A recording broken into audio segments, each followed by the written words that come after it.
Hello, hello, hello. This is Danny Ceballos with Unleash Consulting and the Best Boss Bootcamp podcast. I'm so excited to welcome my longtime friend and colleague from a million years ago, Debbie Scheer, who's going to be talking to us about humor in leadership, humor in the workplace. I think it's particularly important as we're celebrating Pride to understand that levity can actually bring about change in ways that wouldn't happen otherwise. So I'm really excited. Debbie, I don't even think I told you that, but that's a big reason that I wanted to bring you in this Ah, particular time is because it connects so well with Pride. So I love it. Love yeah, it. welcome, Debbie. So good to have you here. It's great to see you. It has been a long time. So thank you for inviting me You bet. into your world and onto your podcast. Ah, you bet, you bet. So, folks, I'm going to tell you a little bit about Debbie, and then we're going to get into some question and answer here. So, Debbie Scheer is a professional MC, benefit auctioneer, speaker, and humorist. She resides in Denver, Colorado, with her two children. She is the creator of SexCom, the show which combines sex education and comedy, as well as broad-sided comedy, an estrogen-fueled comedy show created by women for women about all the things. I love that. That was the best bio I've read so far on this one. So that's super Awesome. cool. Yeah.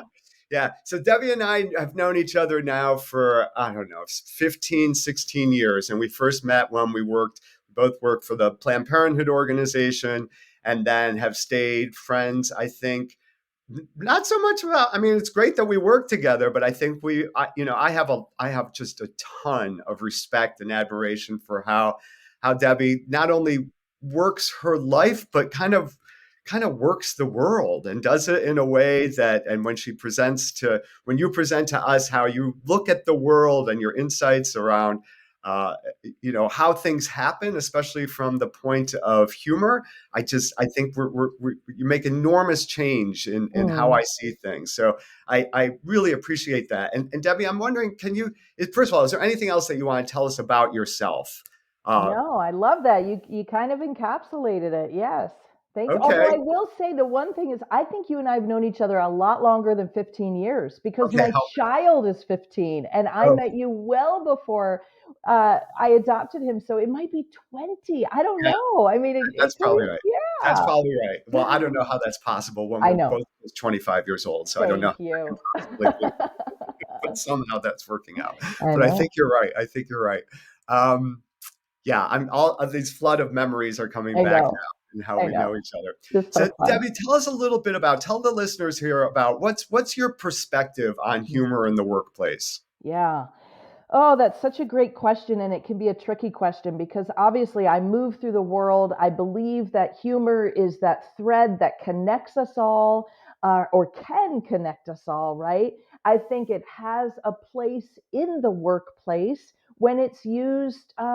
I don't want to say appropriately. That's a really hard word for people. What's appropriate for me might be wildly inappropriate for you.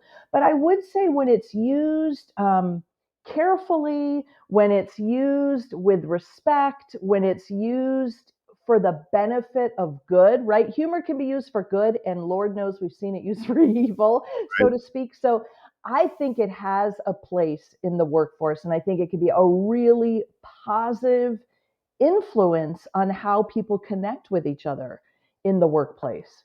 Yeah, yeah. So I think you're absolutely right, and I mean for me it's one of my secret weapons, if you will, when in the work that I do with clients, whether I'm Yeah. doing a training or coaching. Um, I also know sometimes for me it's always worth the risk. It's always worth the Mm, risk because I feel like the payoff tends to be when it works well. It right. connects, and I think it's not even sometimes it's humor, sometimes mostly it's just levity, right? It's just Yeah. kind of Yeah. bringing down the temperature in the room. Right. But sometimes it backfires and there's two ways that it backfires for me and I'm wondering what your thoughts are. One is when I say something that is inappropriate, and I agree with you. It's a loaded word, but it doesn't land the way I want it to. It's inappropriate. And the other time is when when on the receiving end there isn't the same sense of humor, Right. right? So and it's almost two different things. It's almost like it's what I say is perfectly appropriate, but and I think it's but I don't get the what I want from the other side, which is a Yeah. smile and a laugh or whatever. Right, So right. what are your thoughts, Debbie? I've heard you say some pretty I don't not controversial, but yes, controversial, like in a different and you put it on Facebook and you put great posts and I've heard, podcasts and we even, not to your journey around sobriety and Yeah, recovery and all that, right? And you yeah. use humor in a way that works really well for me. But been your experience when it doesn't work well? Yeah. And has that ever happened to you? Maybe it just Of happens to me. course. Absolutely, it happens to me. I think it happens to anybody who does what you said you do. You want to maybe create a pause, a break. You want to either create levity or maintain levity, and so you try things. We're human. We're built to try these things, and sometimes they land, and sometimes they don't. And it is a lot about impact versus intent, right? Yes, So my yes. intent, your intent, I guarantee you, probably everybody who's listening, our intent is not to cause pain, not to be, offensive, but the impact, right? That's how somebody perceives the humor, and that's their perception. And I can't control that. And all I can do is move through the world trying the best that I can. There are certain things that I don't ever, would never use humor for. But I think when it doesn't land, for me, when things haven't landed, and goodness knows there are things that haven't landed, Right. Yeah. I acknowledge that, right? There's nothing better. There's no surer way to move on from a situation if you acknowledge the situation. I've had to do that in front of crowds of 1,000 or more, where Huh. I say something, I am so sure that this is going to be the nugget that's just going to create the kind of energy that we want, and it's nothing. And I have to own that and acknowledge that in order for us How do to you move own on. it? What I is yeah, literally call it what it is. And I might say something, well, you know what? That was a lot funnier in my universe when I created that. And I can tell. And so usually what happens is by owning it is where you get the laugh, right? Because the people understand now, oh, she gets that that wasn't funny. And now we can move through it. mhm, Instead of that, like, mhm. we all have seen people who try to use humor and it doesn't work the way that they intended, and they don't own that, they don't speak to it, That's a and good then point. it's just this, it's kind of an air that's created. And I'm not saying you have to speak to it and then sit in it for 4 hours, but you have to be able to quickly address it and then move on, and Yeah. your audience will go with you. I love that. I love that. Yeah. So in my experience, I think, and I don't work with groups of 1,000. I've worked with groups of hundreds, and I've worked with, my work right now is more with, 1 to 20 people. Yeah. That 95% of the time it works and I can move through things, right, and own it.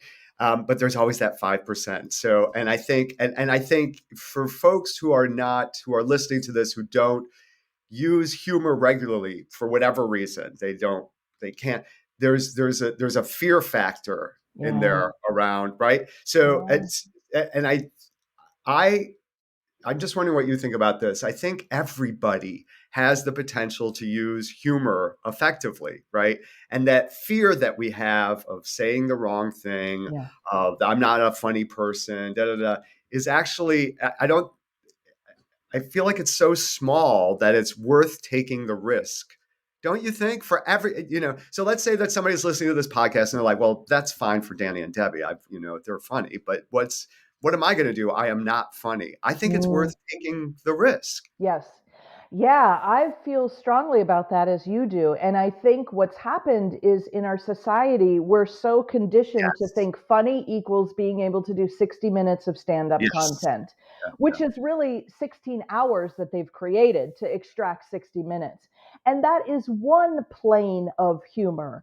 But humor exists everywhere, right? I always tell people, like, the nuggets of humor are sometimes buried beneath the surface, and they do take a little bit of excavation, but they are there. waiting to be excavated, right? So that would be humor when we're talking about really difficult conversations. But I Mm-hmm. agree with you. I think every single person, well, every person that I've ever met finds something humorous. So if you have the capacity to recognize humor and know what you find funny or humorous, you have the capacity to be funny. And Yeah. again, we're not talking about getting on stage with a microphone and doing a wild set of stand up.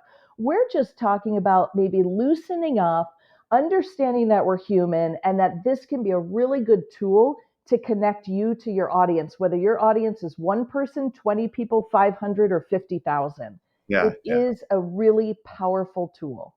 Yeah.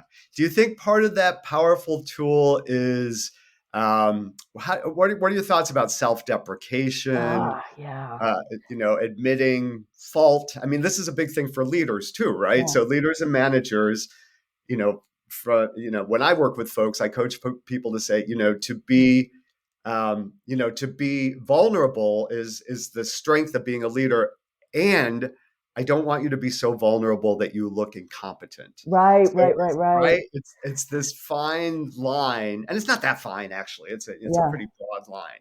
But what are your thoughts about self-deprecation and Yeah, that's really great. And I loved what you say, be vulnerable, but not so vulnerable that people think you're incompetent, because that's harmful, right, to you and your people that you're working with.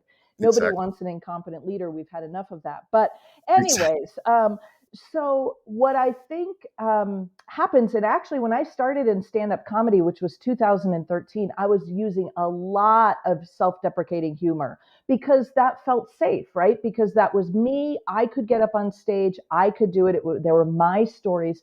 And I hmm think that's an easy place to go. And it takes us evolving past that.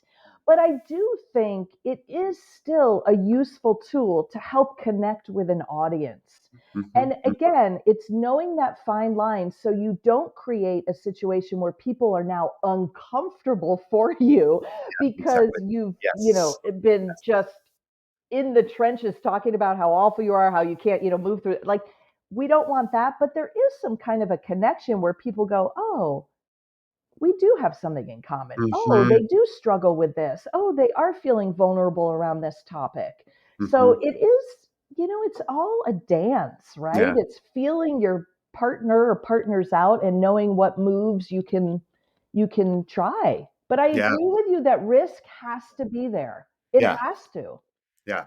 Yeah. I think, in fact, the dance analogy, I think, is a great analogy because it is this back and forth and this, but just like with dancing, I think a lot of folks are like, well, I can't dance, so I will never dance. Well, no, no, the point is to get out there and to enjoy the moment and, dance like nobody's watching you, that kind of thing. But you Yeah. can't do it unless you take the chance, unless you take the risk. Well, So I would yeah, think it's the same. Go ahead. exactly. And for someone who says I can't dance, I would say to them, "Do you enjoy music?" Yeah. Yes, I enjoy music. Okay, is there music that moves you in some way, shape, or form? Oh, yes, this, the class, or whatever genre. Well, then you can dance, Yeah, yeah. right? Same with humor, right? So, right, Exactly. do you like to laugh? Okay, well then, then if you Yeah, like, everybody likes to laugh, so that you have the potential for humor. There is something in there. yeah, Debbie, can you talk a little bit about? And by all means, because we are not recording this live, you can yeah, tell me if this is like, Danny, I don't want to talk about this, and we'll read the whole thing. yeah, But can you, and because we didn't talk about this in the pre-interview, but you're so listeners, there are many things I love about Debbie. One is that she was an amazing manager and leader within an organization, and that's how we first got to know each other. Check that. Then she left the organization, went off to develop her own work and her own business, entrepreneur. Check that. Amazing. Adopted two kids of color, dealing with all that. Check. Amazing, amazing, amazing. Then on top of that, or with that, has gone through an experience of recovery and sobriety. Check that. So Debbie, those are all pretty big, serious things. yeah. Do you have, let's talk about, for instance, your, again, tell me if we've got to throw this out, but your Sure. journey around recovery and sobriety. Yeah. When did you decide that you could make fun of it, or that you could Right. make fun of it, but use that as Yeah. a way of connecting? I mean, that's pretty deep stuff. It is deep stuff. And I love that question because that's a really great example of a topic that's serious that we Exactly. don't talk enough about in society, which again, Danny, you're looking at someone, and I know you feel the same way as I do. I feel strongly we don't talk about anything enough, right? So we live in a society that's like, you can't say that, don't say that. Oh my gosh, you have to whisper this. No, Yeah, we have to exactly. bring things to the light in a way that is, we can make progress. So for me, my recovery story, I decided to be very, very open about it because I had a feeling, and it's been proven true, that there were a lot of other people similar to me, not exactly like me, but maybe had similar background stories, similar experiences. And just what we all want to know is that we're okay, right? What we're experiencing is okay. And it's not so far out there that we're never going to find someone to connect with. So I decided to be really open about my Nice. recovery and getting sober. And it's been almost 4 years. It'll be 4 years in August.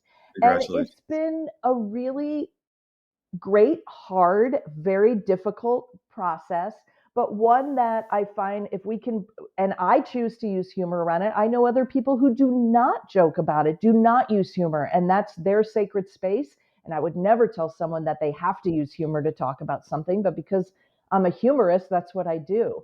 Yeah. So it's been a gift to be able Yeah. to weave that story, weave some humor throughout that story. Hmm. Would you agree to? I'm thinking as you're talking that there's not a set way of doing this, Right. but part of, I think, whether it's a journey of sobriety or whether it's family trauma, whether it's workplace challenges, without talking about it, we're not making any progress, right? So we keep it all inside. But to talk about it with some with some levity actually kind of builds the healing. It creates the healing. It it, Yeah. it, it expedites the healing. Yeah. Would you agree? That's Oh, Yeah. 100%. What, because once you speak it, Yes. it's out there. Now you might not like what comes out, but it's been spoken, and now it's not, now there is a relief, right? There's a weight that's lifted. Even if speaking it doesn't necessarily solve, resolve or anything, but what it does is it's the first step in movement. It really is. In moving through trauma, in moving through stories. It I believe strongly, and that's why I'm a real advocate for storytelling as a way to deal and process mental health. Um, that's what it is, right? Yeah. So now it's out there, and now I guarantee you it's out there, and someone else is going to say, "Oh, that feels or sounds Mm, or seems familiar," and yeah. there's that connection. I love that. I love that. So maybe this is more of an interview about storytelling, right? I mean, in some Yeah, way, right? So I think there's to be able to.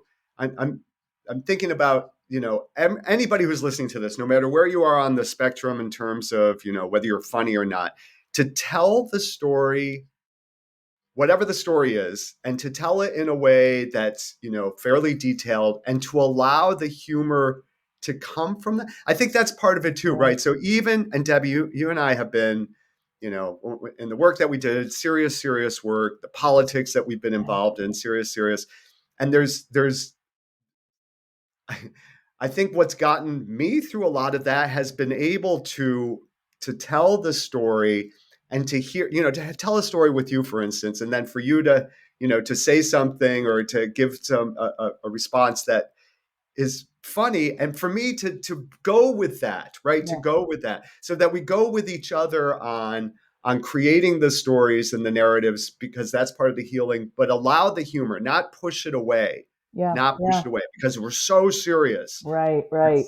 I don't think that's, for me, that doesn't elevate the conversation if I'm like, well, and forgive me because I know I'm going on and this is about interviewing you, but I'm No. worried, in this particular day and age. I mean, it's been like this for as long as we've worked professionally, but there is so conversations are so fraught these days, Yeah, right? Right? As we go through social justice upheaval, which is great, but it just becomes this can't say this, you can't say this, I don't want to say this, I don't want to say that. Right, So right. I don't know how to navigate that except in the way that I just explained, which is let's keep telling the stories and allow the humor, not push it away, but allow it to come in. Right, right. And I agree with you. You said something that I think is very important, which is actually becoming, it's a hindrance to having deep, meaningful, connective Exactly. conversations. People Exactly. are fearful of saying the wrong thing, of being canceled, of being, Yes. of being like people are truly fearful. And not just of that, of everything that's going on in the world. So we do have this kind of interesting trauma response as an entire collective, and Yeah. so people are afraid to engage in conversations because they either think, I don't have enough information, I'm going to look stupid, I'm going to say something wrong, I'm going to offend. And I tell people, yes, Yeah. and do it anyways. Yes. There Because you have to, and the thing is, in order to have productive conversations, you can get in a room with 25 people and talk for 6 hours and leave with nothing productive coming from that. But I do think if you set some really solid group agreements or whatever people want to call them and say, we all have to agree that this is the space to make mistakes, to stumble, to learn, to show up and take risks, to be vulnerable to a point, and then we can grow. Yeah. And I if love we're that. not willing to take those risks, then don't waste your time in those settings. I mean, that's what I tell people. Don't, you know, go to Costco and shop for 3 hours. I don't know what to tell you, but don't be in a space where you're not feeling safe enough or willing to have those conversations because they're not easy. Yeah. Yeah. There you go. There you go. I love this. So now I think we can tie up this package really nicely in some way. So, there's the healing is in the conversation. So we have to have these conversations, the healing, the growth. We have to. So how do we have these conversations? One is that we create the container, the space with shared agreements, whatever, so that we have some rules of the road as we're going into this conversation. And hopefully all my listeners know that that's an important piece of leading and managing, is to create shared agreements. That's the first thing. And then that allows the stories to happen. Now, you and I talked about another thing that people can do, can bring in to make sure, if I'm not a funny person, right? And we're talking about something serious Yeah. that we talked, right? You talked about bringing in another person Yeah. to help with that, right? Like Yeah. that was the example, right? So can you Yeah. talk a little bit about that too? Yeah, so I think, and it's knowing your lane, being comfortable to try something that might That's it. put you out of your lane a little bit, but also if you know that's not your jam. I have people say, "Look, I can spend a lot of time trying to be funny, but that's not what I do. I want you to come in and do what you do." And I'm like, "Okay, thank you." So it's a little bit of when I created this show Sexcom with Dr. Shanna Katari. And what was beautiful about that is that was an example of the synergy, right? So um, she was the medical expert. I was the person, now I had worked in an industry, so I had information, but I wasn't at her level. That was not my lane. But what I could provide is the humor that would allow people to take a collective breath, to know they're safe, to be willing to get a little vulnerable. And so that was a show where adults would write anonymous questions around sex and sexuality, and we would answer them. And what happens when you observe a room that's willing to take a risk because they know they're safe is you have really meaningful conversations and you get work done. And so Nice. if people don't feel like they can navigate that on their own, that's okay. You can bring someone in to help facilitate that process, to bring the humor, to pull out the humor. So There I you go. think that was yeah, that was what we were chatting about. I love that. I mean, for me, that's a nice to-do list, right? So Yeah, you're going to have a tough conversation, manager. You're going to have a tough conversation with your people. Think about a few things. First of all, create this safe space where people feel psychologically safe. So you do some shared agreements. And secondly, bring in somebody to help you with this, right? yeah, So that can maybe guide the conversation, can help facilitate the conversation. Whether it's a professional humorist like yourself, or it's somebody a colleague that yeah, will help bridge some of these things, so that you sure. can you can stay in your lane of perhaps being the expert or the leader or whatever is necessary. So Yeah, awesome, awesome, awesome, yeah, awesome. All yeah, right. Well, listen, Debbie, thank you so much. Before we finish up, I just want to ask you a yeah, few questions. First of all, if sure. you have a resource or something else that you Yeah. can point people to? Secondly, what do people need to do as soon as they get off this call? And thirdly, how can they best get in touch with you? Okay, I love it. So the first and the second I'm going to combine because there are many books on humor. You can read them all if that's your jam. I am more an observational person. Mhm. So I always tell people who say to me, I'm not funny. And I say, yes, you are. And so the way that we can strengthen our funny bones, right, without pulling a muscle and creating too much agony, is if you, I always tell people this, take your phone and put it down. My gosh, that's the best thing we could do for us in this entire universe. Everybody who has a phone, put it down. And then lift your head up because we're so used to looking like this. Lift your head up. When you are out in the world, watch what's going on, observe what's going on, because that's where humor lives. It Mhm. doesn't live on in social media site, although there can be humor there. It really lives out there. And then pause and really reflect on what you're watching and listen. So ask engaging in conversations with people, which I love. I talk to people and then I hold back, which is hard for me, I'll admit, and listen because there's so much there. So that's how you can kind of strengthen that Mhm. humor vibe that you want. Mhm. Um, Mhm. Mhm. and then as far as getting in touch with me, it's my website is debbiescheerspeaks.com.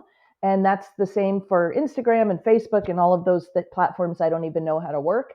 But Yeah. my kids do. And so they're like, you need to do this. And then I Bring in say, a partner. I, That's an example. You're bringing a bring partner. in Stay in someone your who lane. knows their lane. The 12-year-old knows his lane. So yeah. And Love that's that. it. Yeah.